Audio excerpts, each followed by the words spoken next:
ପିଲାମାନେ ସୁପ୍ରଭାତ। ଆଜି ଆମେ ଷଷ୍ଠ ଶ୍ରେଣୀ ବିଜ୍ଞାନ ପ୍ରଥମ ଅଧ୍ୟାୟ ଖାଦ୍ୟର ଉତ୍ସ ବାବଦରେ ଅବଗତ ହେବା। ମୁଁ ହେଉଛି ଶ୍ରୀ ନିଶାକରନାଥ ବସ୍ତିଆ ଉଚ୍ଚ ପ୍ରାଥମିକ ବିଦ୍ୟାଳୟର ପ୍ରଧାନ ଶିକ୍ଷକ। ମୋ ୟୁଟ୍ୟୁବ୍ ଚ୍ୟାନେଲରେ ମୁଁ ଦୈନିକ ବିଭିନ୍ନ ପ୍ରକାର ଭିଡ଼ିଓ ବିଭିନ୍ନ ବିଷୟର ଭିଡ଼ିଓ ଛାଡ଼ୁଛି। ପିଲାମାନେ ତୁମେ ସବୁ ଦେଖିବ ଏବଂ ଲାଇକ୍ ସେୟାର ଆଣ୍ଡ ସବସ୍କ୍ରାଇବ୍ କରିବା ପାଇଁ ଭୁଲିବ ନାହିଁ। ଆଜି ଆମେ ଏଇ ଯେଉଁ ଖାଦ୍ୟର ଉତ୍ସ କାହିଁକି ପଡ଼ିବା, ବର୍ତ୍ତମାନ ଯେଉଁ ମହାମାରୀ କରୋନା ସାରା ଆମ ଓଡ଼ିଶା ଭାରତ ତଥା ସାରା ପୃଥିବୀକୁ ଗ୍ରାସିଛି, ସେଥିରୁ ଆମେ ରକ୍ଷା ପାଇବା ପାଇଁ ପ୍ରଥମେ ଆମ ଶରୀରରେ ପୁଷ୍ଟିକର ଖାଦ୍ୟର ଆବଶ୍ୟକ। ସେହି ପୁଷ୍ଟିକର ଖାଦ୍ୟର ଆବଶ୍ୟକତା କ'ଣ ପାଇଁ ଆବଶ୍ୟକ ନା, ଆମ ଶରୀରର ରୋଗ ପ୍ରତିରୋଧ ଶକ୍ତି ଯଦି ବୃଦ୍ଧି ପାଏ ତାହେଲେ ଆମେ ବିଭିନ୍ନ ରୋଗରୁ ବଞ୍ଚିପାରିବା, ଯଥା ଏଇ ମହାମାରୀ କରୋନା ଭଳି ରୋଗରୁ ମଧ୍ୟ ବର୍ତ୍ତି ପାରିବା। ସେ ଖାଦ୍ୟ ବାବଦରେ ଆମେ ଯଦି ପୁଙ୍ଖାନୁପୁଙ୍ଖ ଖାଦ୍ୟର ଉପାଦାନ, ଖାଦ୍ୟ ଆମ ଶରୀର ପାଇଁ ଆବଶ୍ୟକ କାହିଁକି, କେଉଁ ପ୍ରକାର ଖାଦ୍ୟକୁ ଆମେ ପସନ୍ଦ କରିବା, ଆମ ଶରୀର ପାଇଁ କେଉଁ ପ୍ରକାର ଖାଦ୍ୟ ଆବଶ୍ୟକ, ସେହି ବାବଦରେ ଆଜି ପୁଙ୍ଖାନୁପୁଙ୍ଖ ଆମେ ଆଲୋଚନା କରିବା, ଜାଣିବା ଏବଂ ଅବଗତ ହେବା ଏବଂ ପରିବାରର ସମସ୍ତ ସଦସ୍ୟଙ୍କୁ ମଧ୍ୟ ସେ ବାବଦରେ ଅବଗତ କରାଇବା। ପ୍ରଥମେ ଆଗେ ଖାଦ୍ୟ କ'ଣ? ଖାଦ୍ୟ ହେଉଛି ଆମ ଜୀବନର ଯେଉଁ ବୈଶିଷ୍ଟ୍ୟ ଅଛି, ସେଥିରେ ଜନ୍ମ, ବୃଦ୍ଧି, ବିକାଶ, ପ୍ରଜନନ, ମୃତ୍ୟୁ ପାଞ୍ଚଟି ଜିନିଷ ଅଛି। ଏଇଟା ହେଲା ଆମର ଜୀବନଚର୍ଯ୍ୟା। এই ସମସ୍ତ କାର୍ଯ୍ୟ ପାଇଁ ଆବଶ୍ୟକ ହେଲା ଖାଦ୍ୟ। ଖାଦ୍ୟର କାରଣ ଆମେ ଖାଦ୍ୟରୁ ଶକ୍ତି ପାଉ, ସେହି ଶକ୍ତି ଦ୍ୱାରା ସେ ସମସ୍ତ କାର୍ଯ୍ୟ ବ୍ୟକ୍ତି କରିଥାଏ। ତେଣୁ ଖାଦ୍ୟକୁ ଜୀବନ ଧାରଣର ଉତ୍ସ ବୋଲି ଧରାଯାଏ। ଏହାଦ୍ୱାରା ଜୀବନର ସମସ୍ତ ମୌଳିକ ଆବଶ୍ୟକତା ପୂରଣ ହୋଇଥାଏ। ପ୍ରଥମେ ଖାଦ୍ୟ କ'ଣ ଆମେ ଜାଣିଲେ, ଖାଦ୍ୟ କ'ଣ ପାଇଁ ଆବଶ୍ୟକ, କ'ଣ ପାଇଁ ଆମେ ଖାଦ୍ୟ ଖାଇବା ଏବଂ କେଉଁ ପ୍ରକାର ଖାଦ୍ୟ ଖାଇବା। ଖାଦ୍ୟର ଏଇ ଯେଉଁ ପ୍ରକାରଭେଦ ତୁମେ ଚତୁର୍ଥ ପଞ୍ଚମ ଶ୍ରେଣୀରେ ପଢ଼ିଥିବ। ଖାଦ୍ୟର ଯେଉଁ ପୋଷକ ତତ୍ତ୍ୱ ସବୁ ଅଛି, ସେହି ଦୃଷ୍ଟିରୁ ଖାଦ୍ୟକୁ 6 ଭାଗରେ ବିଭକ୍ତ କରାହେଇଥିଲା। ଶ୍ୱେତସାର, ସ୍ନେହସାର, ପୁଷ୍ଟିସାର, ଜୀବସାର, ଖଣିଜ ଲବଣ ଓ ଜଳ। ଜଳ ମଧ୍ୟ ସେଥିରେ ଆବଶ୍ୟକ। ଶରୀର ପାଇଁ ଜଳ ଯେତିକି ଆବଶ୍ୟକ, ସେତିକି ଯଦି ଆମେ ଜଳ ପାନ ନ କରିବା ତାହେଲେ ଆମର ଶରୀର ମଧ୍ୟ ଅସୁସ୍ଥ ହେବ, ବିଭିନ୍ନ ରୋଗରେ ମଧ୍ୟ ଆମେ ଆକ୍ରାନ୍ତ ହେବା। ସେ ଖାଦ୍ୟର ପ୍ରକାରଭେଦ, ଆଚ୍ଛା ଆଜି ତୁମେ ଘରେ କ'ଣ କ'ଣ ସବୁ ଖାଇକି ଆସିଛ, ଗତକାଲି କ'ଣ କ'ଣ ଖାଇଥିଲ, ଏଇ 2 ଦିନର ଖାଦ୍ୟ ହିସାବ ମୋତେ ଏଇ କ୍ଲାସ୍ରେ ଅନ୍ୟ ପିଲାମାନଙ୍କ ଆଗରେ ତୁମେ ଉପସ୍ଥାପନ କର। କ'ଣ କ'ଣ ଖାଇଥିଲ? ଭାତ ଖାଇଛ, ଡାଲି, ରୁଟି, ତରକାରୀ, ମାଛ, ମାଂସ, ଶାଗ, କ୍ଷୀର, ଅଣ୍ଡା, ବିଭିନ୍ନ ପ୍ରକାର ଖାଦ୍ୟ ଖାଉଛ। ତେଣୁ ଆମେ ଗୋଟିଏ ପ୍ରକାର ଖାଦ୍ୟ ଖାଇଲେ କ'ଣ ଅସୁବିଧା ହେବ? ଖାଲି ଭାତ ଯଦି ଖାଇଲେ, ଆମେ ସମସ୍ତେ ଭାତ ବି ଖାଉଛନ୍ତି, ଭାତ ସହିତ ଅନ୍ୟ ଖାଦ୍ୟ ନ ଖାଇଲେ ଆମର କ'ଣ ଶରୀରର କ୍ଷତି ହେବ ନା, ଆମର ରୋଗ ପ୍ରତିରୋଧ ଶକ୍ତି ଶରୀରରେ ସମ୍ପୂର୍ଣ୍ଣ କମିଯିବ, ଯାହାଫଳରେ କି ଆମେ ବିଭିନ୍ନ ମାରାତ୍ମକ ରୋଗରେ ଆକ୍ରାନ୍ତ ହେବା। ତେଣୁ ଖାଦ୍ୟକୁ, ଏଇ ଯେଉଁ ଖାଦ୍ୟର ପ୍ରକାରଭେଦ ଜାଣିଲ, ପ୍ରଥମେ ଖାଦ୍ୟ କ'ଣ ଆଗେ ବୁଝିଲ, ଖାଦ୍ୟର ପ୍ରକାରଭେଦ ସେ ବାବଦରେ ମାନେ କି ପ୍ରକାର ଖାଦ୍ୟ ଆମେ ସବୁ ଖାଉଛନ୍ତି, ସେହି ଦୃଷ୍ଟିରୁ ଖାଦ୍ୟକୁ ଏଠି ପ୍ରକାରଭେଦ କରାଯାଇଛି। କିନ୍ତୁ ଚତୁର୍ଥ ପଞ୍ଚମରେ ତୁମେ ଖାଦ୍ୟର ଜୀବସାର ଦୃଷ୍ଟିରୁ ସବୁ ପଢ଼ିଥିଲ, ପୋଷକ ତତ୍ତ୍ୱ ସବୁ କ'ଣ କ'ଣ ଅଛି, ସେ ବାବଦରେ ମୁଁ ଅବଗତ କରାଇଦେଲି ଆଉ ଟିକେ। ଥାର୍ଡ଼ ପଏଣ୍ଟ ହେଲା ଆମର ଖାଦ୍ୟର ଉପାଦାନ ଆଉ ଉତ୍ସ। ତୁମେ ଦେଖିଥିବ ଭାତ ପାଇଁ ଚାଉଳ ପାଣି ଆବଶ୍ୟକ। ପାଣିରେ ଚାଉଳ ପକାଇ ରାନ୍ଧିଲେ ଭାତ ହୁଏ। ଭାତ ରାନ୍ଧିବା ପାଇଁ ଚାଉଳ ପାଣି ଆଉ ଉତ୍ତାପ ଆବଶ୍ୟକ। ତେଣୁ ଖାଦ୍ୟ ଓ ତା ତିଆରି କରିବା ପାଇଁ ଆବଶ୍ୟକ ଉପାଦାନ, ଆମେ ଗୋଟେ ଉଦାହରଣ ନେବା। ମନେକର ଆମେ ରୁଟି ତିଆରି କରିବା। ଖାଦ୍ୟର ନାମ ହେଲା ରୁଟି। ତେଣୁ ରୁଟି ତିଆରି ପାଇଁ କ'ଣ କ'ଣ ଆବଶ୍ୟକ ଉପାଦାନ, ଏଇଠି ହେଲା ଆବଶ୍ୟକ ଉପାଦାନ। ତେଣୁ ଏଇ ଆବଶ୍ୟକ ଉପାଦାନ ଆମେ କ'ଣ କ'ଣ ନେବା? ପ୍ରଥମେ ହେଲା ଅଟା ନେବା, ଆଉ ପାଣି ନେବା, ଆଉ ଲୁଣ ନେବା।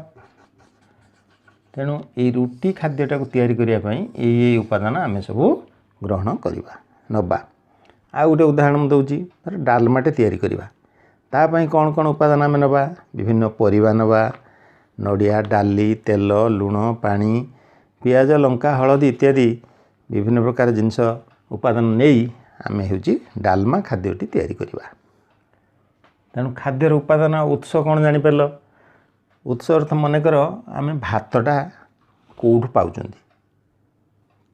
ଚାଉଳକୁ ରାନ୍ଧିଲେ ଭାତ, ତେଣୁ ଚାଉଳ କେଉଁଠୁ ପାଉଛନ୍ତି ନା, ଧାନରୁ।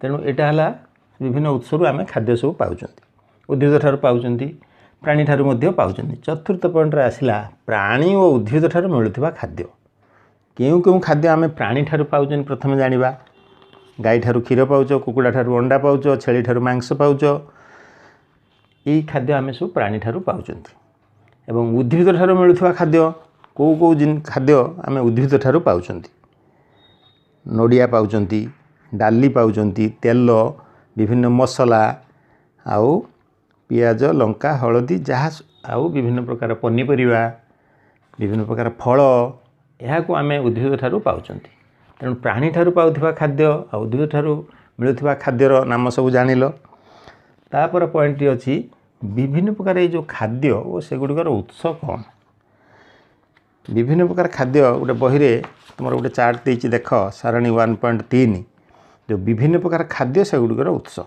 गोटे खाद्य नवा आम खेचड़ी गोटे खाद्य नवा खेचड़ी एकू तैयारी करने आवश्यक उपादान कौन तो या आवश्यक उपादान कौन यहाँ है खाद्यर नाम आवश्यक उपादान है कौन कौन आम देखा ये आवश्यक उपादान गुड़िक तुम मैंने लक्ष्य कर गोटे है चाउल डाली गुआ घी आओ नड़िया परिबा विभिन्न प्रकार परिबा तथा मसला लुण पानी मसला लुण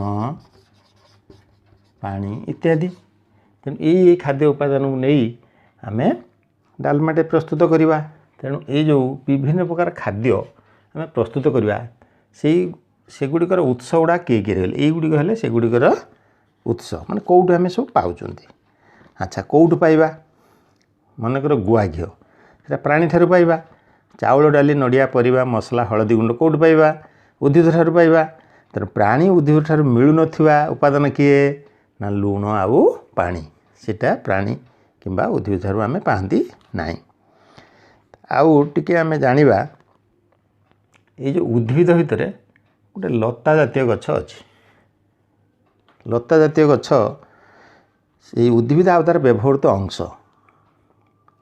तेणु मनकर सजना सजनार उद्भिद ना है सजना तेणु सजनार आम कौ अंशटा को खाती ये आम जाना सजनार कौ कौ अंश को आम खाद्य रूपे व्यवहार करते उद्भिद और तार व्यवहृत अंश तेणु मनकर गोटे जिनस मुझे लिखिली ये धर गोटे लिखिली सजना सजनार कौ कौ अंश आम खाती तार पत्र फूल पत्र खाऊँ फूल खाऊँ तार फल खाऊँ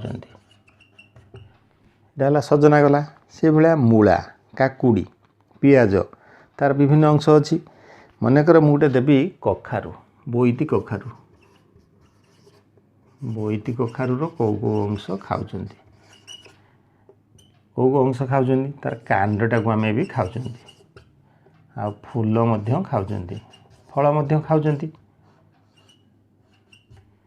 तेणु बोईती कखार ये तीन अंश आम खाऊँ यहाँ है लता जातीय गछ ताको दुर्बल कांड कहती तापर है शाग भी आम खाऊँ उद्भिद ठारू से भली गोटे चार्ट तुमको दि जाए बही रे देख 1.4 उद्भिद और तार व्यवहृत अंश तुम विभिन्न उद्भिदर नाम लिख एवं से उद्भिदरू कौ कौ अंश तार तुम्हें खाद्य रूपे व्यवहार करछ यहाँ गला उद्भिद और तार व्यवहृत अंश यही क्षेत्र में उद्भिद मनकर हूँ सोरिष सोरिष हूँ उद्भिद ठार आम पाइले कि सोरिष आम तेल सोरिष को पेड़ी आम तेल बाहर कर नड़िया तेल बाहर कर सूर्यमुखी तेल बाहर कर तैलबीज किसी अच्छी तेणु उद्भिदर कौ कौ अंश आम खाद्य व्यवहार कर जानिल धर डाली धर विभिन्न प्रकार डाली अच्छी तेणु सेटा भी उद्भिद ठार आम पाइले से डाली को आम खाद्य रूपे व्यवहार करुँच आसला आमर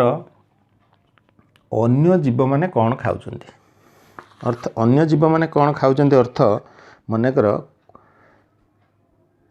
आम परी जीव माने भी खाद्य खाती मनकर गाई छेली कौन खाऊँ घास खाऊँ नड़ा खाऊँ तोराणी खाऊँ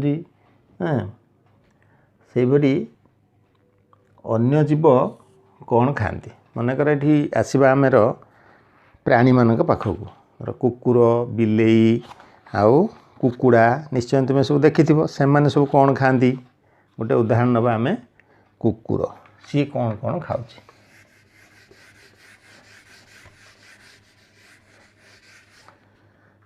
कुकुर कौन खाऊ किए पिला कहीपर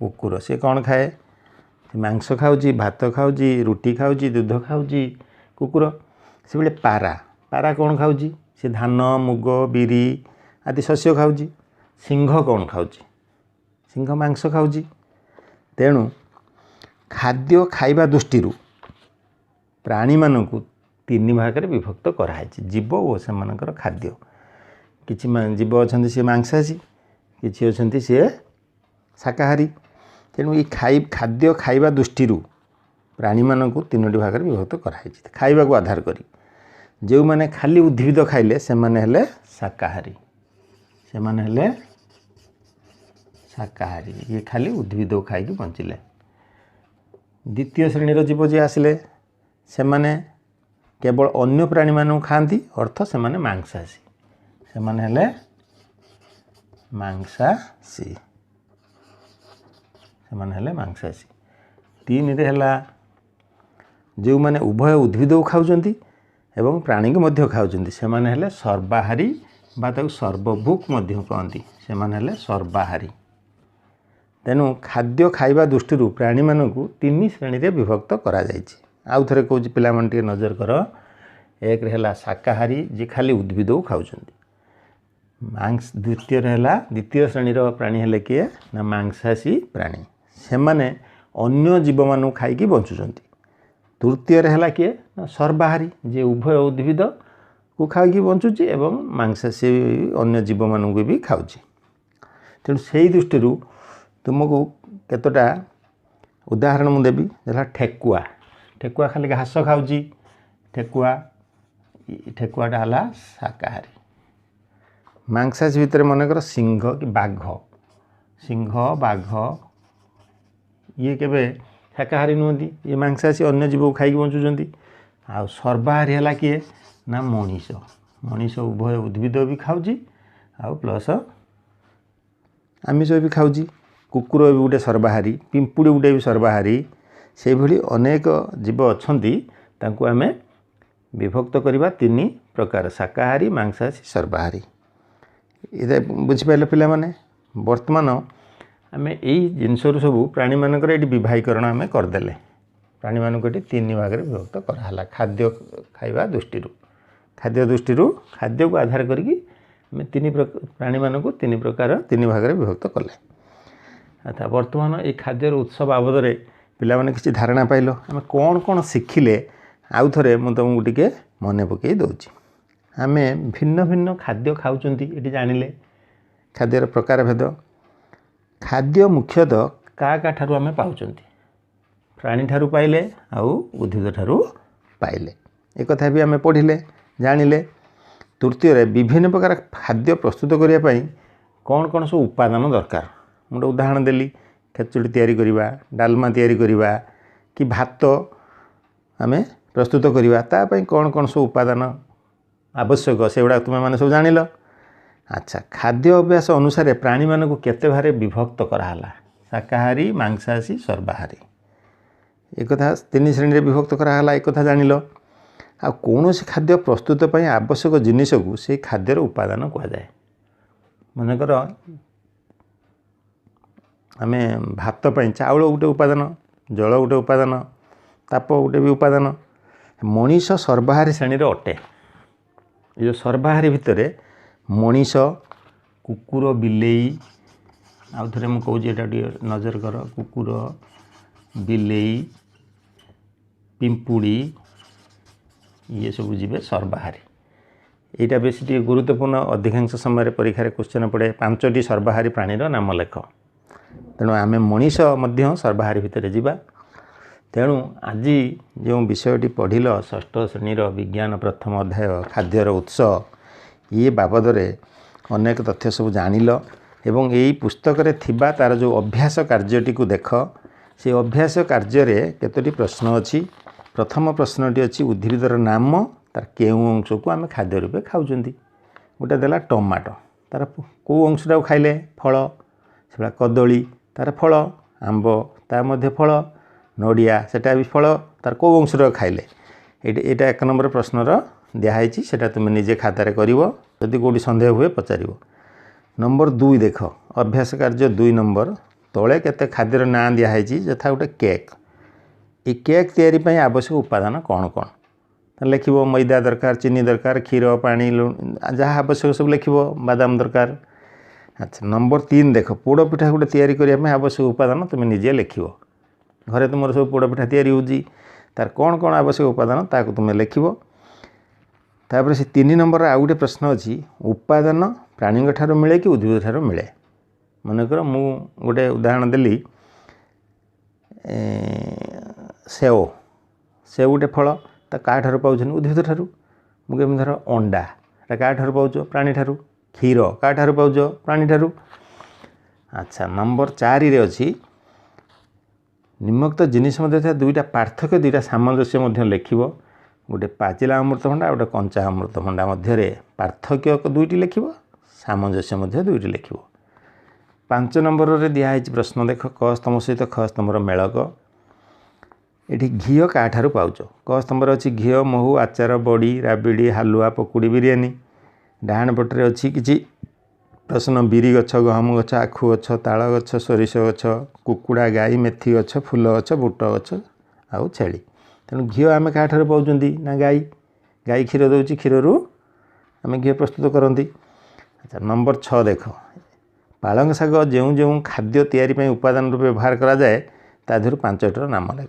पालंग शाग को घरे तुम माँ मैंने कौ कौ उपादान से सब पालंग शाग उपादान रूपे नहीं कौ खाद्य प्रस्तुत करती 5टर ना लिख। आ गोटे प्रश्न से 6 नंबर अच्छी अंडा जो जो खाद्य तैयारी उपादान रूपे व्यवहार करा जाए सेगुड़िर भी ना लिख। एतिक है तुम प्रश्न।